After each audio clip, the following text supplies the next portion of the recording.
আসসালামু আলাইকুম প্রবাসী ভাই ও বোনেরা।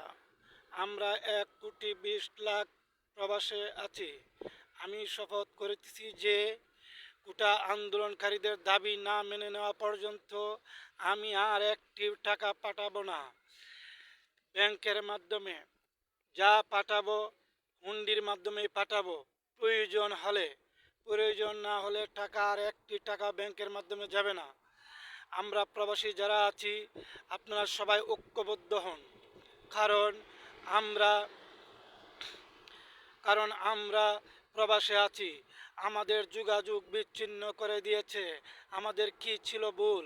ছাত্র ছাত্রীদের কোটা আন্দোলনের কারণে সারা বিশ্বের সাথে যোগাযোগ বিচ্ছিন্ন করে দিয়েছে। আমরা তার প্রতি ঘৃণা প্রকাশ করেছি। আমরা যারা প্রবাসে আছি সবাই সবার জায়গা থেকে একটি করে ভিডিও